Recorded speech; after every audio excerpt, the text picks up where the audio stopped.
यो रेडियो नेपाल हो। अब निर्मला ठकुराठीबाट समाचार सुन्नुहोस्। शुरूमा प्रमुख समाचार। 73औं प्रजातन्त्र दिवस आज विभिन्न कार्यक्रम गरी मनाइँदै लोकतान्त्रिक आचरणलाई जीवन पद्धति बनाउन सके प्रजातन्त्रको सार्थकता पुष्टि हुने राष्ट्रपति विद्यादेवी भण्डारीको भनाई। संविधानको कार्यान्वयन मार्फत समाजवादोन्मुख राज्यको आधारशिला खड़ा गर्नु राष्ट्रिय कार्यभार भएकोमा प्रधानमन्त्री पुष्पकमल दाहाल प्रचण्डको जोड़। रूसले प्रतिबद्धता विपरीत युक्रेनमा मानवता विरूद्धको अपराध गरेको अमेरिकाको भनाई र नामिबियालाई 3 विकेटले पराजित गर्दै आईसीसी विश्वकप क्रिकेट लीग 2 को त्रिकोणात्मक 1 दिवसीय सिरिजमा नेपालको लगातार तेस्रो जीत।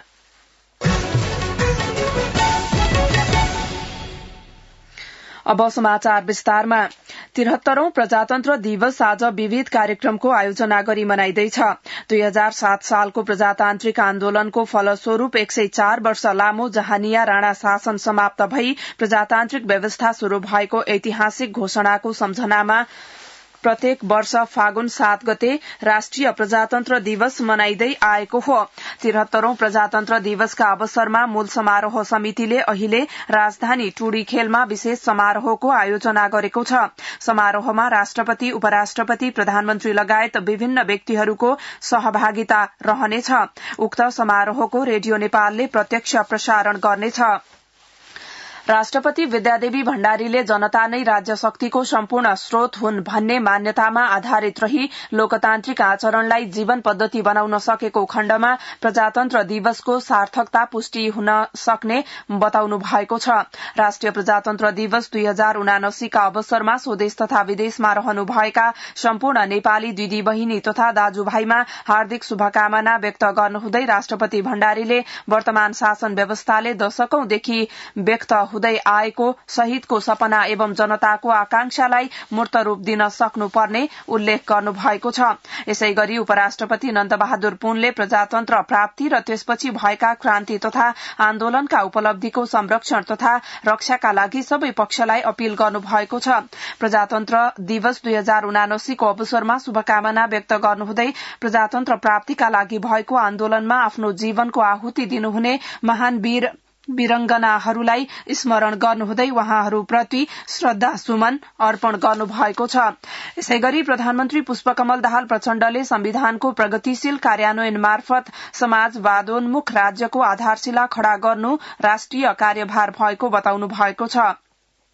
ऐतिहासिक क्रान्ति आन्दोलन र जनसंघर्षको बलमा प्राप्त उपलब्धिको रक्षा गर्दै थप उपलब्धिका लागि निरन्तर लाग्नुपर्नेमा उहाँको जोड़ छ। 73औं प्रजातन्त्र दिवसका अवसरमा आज एक शुभकामना सन्देश दिनुहुँदै प्रधानमन्त्री दाहालले नेपाली जनताको त्याग, तपस्या र बलिदानको जगमा स्थापित प्रजातन्त्रले आफूलाई परिष्कृत र परिमार्जन गर्दै संघीय लोकतान्त्रिक गणतन्त्रको गौरवपूर्ण परिस्थितिसम्म आइपुगेको बताउनु भएको हो। नेपाली कांग्रेसका सभापति शेरबहादुर देउवाले विक्रम सम्वत 2007 को जनक्रान्तिले राजनीतिक परिवर्तन मात्र नभई आर्थिक, सामाजिक, सांस्कृतिक, शैक्षिक लगायत हरेक क्षेत्रमा अग्रगामी परिवर्तनको मार्ग प्रशस्त गरेको उल्लेख गर्नु भएको छ। उहाँले फागुन 7 गते कांग्रेसको नेतृत्वमा नेपालको आधुनिक इतिहास प्रारम्भ भएको गौरवमय दिन राष्ट्रिय प्रजातन्त्र दिवसका अवसरमा सबै नेपालीमा शुभकामना व्यक्त गर्नु भएको छ।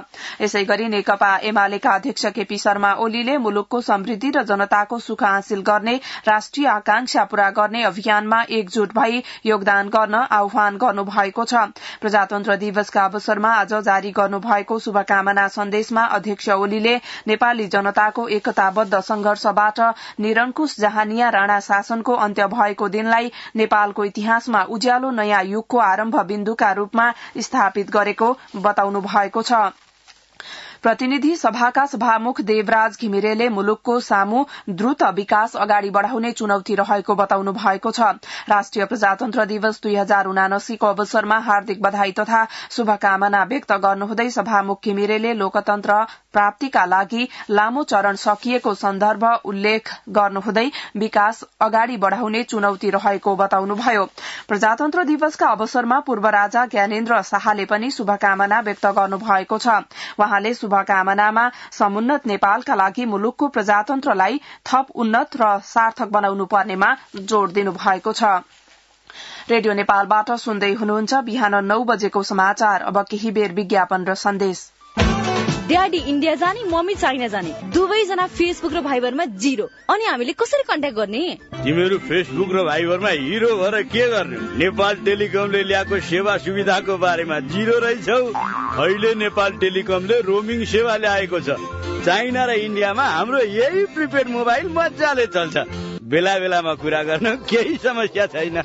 हो र भने अनि कसरी चलाउने चाहिँ थाहा छ त? किन थाहा नहुनु? यो सेवा एक्टिभेट गर्नलाई *1415*7 र # डायल गर्नुपर्छ र उतैबाट रिचार्ज गर्न पनि मिल्छ। तिमीहरूलाई पनि अरू कुरा थाहा पाउन मन छ भने नेपाल टेलिकमको मोबाइल एप्स अथवा वेबसाइट हेरे हुन्छ। नेपाल टेलिकम, राष्ट्रको संचार। अब बाँकी समाचार। निर्वाचनमा सबै सधैँसँगै भन्ने नाराका साथ 7औं निर्वाचन दिवस आज विभिन्न कार्यक्रमका साथ मनाइँदैछ। नेपालमा सर्वप्रथम विक्रम सम्वत 2015 फागुन 7 गते निर्वाचन प्रारम्भ भई बालिग नेपालीले आफ्नो मताधिकार उपयोग गर्न पाएको दिनको सम्झना गर्दै निर्वाचन दिवस मनाउन लागि हो। राष्ट्रिय समाचार समिति राससले आज आफ्नो 62औं वार्षिकोत्सव मनाउँदैछ। राससको 62औं वार्षिकोत्सवका अवसरमा शुभकामना दिनुहुँदै राष्ट्रपति विद्यादेवी भण्डारीले तथ्यमा आधारित समाचार र विश्लेषणहरू आफ्ना सेवाग्राहीलाई उपलब्ध गराउँदै विश्वसनीय समाचारको प्रमुख स्रोतको रूपमा राष्ट्रिय समाचार समिति राससको भूमिका अझै सुदृढ़ हुँदै जाने अपेक्षा व्यक्त गर्नुभएको छ। अब अन्तर्राष्ट्रिय समाचार। अमेरिकाले रूसले प्रतिबद्धता विपरीत युक्रेनमा मानवीयता विरूद्धको अपराध गरेको जनाएको छ। अमेरिकी उपराष्ट्रपति कमला हैरिसले रूसी आक्रमणपछि युक्रेनमा थुप्रै मानवीयता विरूद्धका कामहरू भएको उल्लेख गर्नुभएको छ। उपराष्ट्रपति हैरिसले अन्तर्राष्ट्रिय सुरक्षा गोष्ठीलाई जर्मनीमा सम्बोधन गर्नुहुँदै युक्रेनमाथि सहयोग बढ़ाउन पनि विश्व समुदायलाई आग्रह गर्नुभयो। बेलायती प्रधानमन्त्री ऋषि सुनकले युक्रेनमा सैन्य सहयोग बढ़ाउनु पर्नेमा जोड़ दिनु भएको छ। अब खेल समाचार। आईसीसी विश्वकप क्रिकेट लीग 2 को त्रिकोणात्मक एक दिवसीय सिरिज अन्तर्गत हिजो भएको खेलमा नेपालले नामिबियालाई पराजित गर्दै प्रतियोगितामा लगातार तेस्रो जित दर्ता गराएको छ। कीर्तिपुर स्थित त्रिवी क्रिकेट मैदानमा नेपालले नामिबियालाई 3 विकेटले पराजित गरेको हो। प्रतियोगिताको पहिलो खेलमा पनि नेपालले नामिबियालाई पराजित गरेको थियो भने दोस्रो खेलमा स्कटल्याण्डलाई हराएको थियो। अब मौसम सम्बन्धी जानकारी। आज प्रदेश 1 बागमती र गण्डकी प्रदेशमा आंशिकदेखि सामान्य बदली रही प्रदेश 1 बागमती र गण्डकी प्रदेशका उच्च हिमाली तथा पहाड़ी भागमा हल्का हिमपात हुने जल तथा मौसम विज्ञान विभागले जनाएको छ। आज दिउँसो काठमाण्डु उपत्यकाको अधिकतम तापक्रम 22 देखि 24 डिग्री सेल्सियसका बीच रहने अनुमान गरिएको छ। अन्त्यमा यस प्रसारणका प्रमुख समाचार फेरि एकपटक। 73औं प्रजातन्त्र दिवस आज विभिन्न कार्यक्रम गरी मनाइँदै लोकतान्त्रिक आचरणलाई जीवन पद्धति बनाउन सके प्रजातन्त्रको सार्थकता पुष्टि हुने राष्ट्रपति विद्यादेवी भण्डारीको भनाई। संविधानको कार्यान्वयन मार्फत समाजवादोन्मुख राज्यको आधारशिला खड़ा गर्नु राष्ट्रिय कार्यभार भएकोमा प्रधानमन्त्री पुष्पकमल दाहाल प्रचण्डको जोड़। रूसले प्रतिबद्धता विपरीत युक्रेनमा मानवता विरूद्धको अपराध गरेको अमेरिकाको भनाई र नामिबियालाई 3 विकेटले पराजित गर्दै आईसीसी विश्वकप क्रिकेट लीग 2 को त्रिकोणात्मक एक दिवसीय सिरिजमा नेपालको लगातार तेस्रो जित। यो सँगै बिहान 9 बजेको समाचार सकियो। यसपछि नेपाल भाषामा समाचार सुन्न सक्नुहुनेछ। हवस् त, नमस्कार।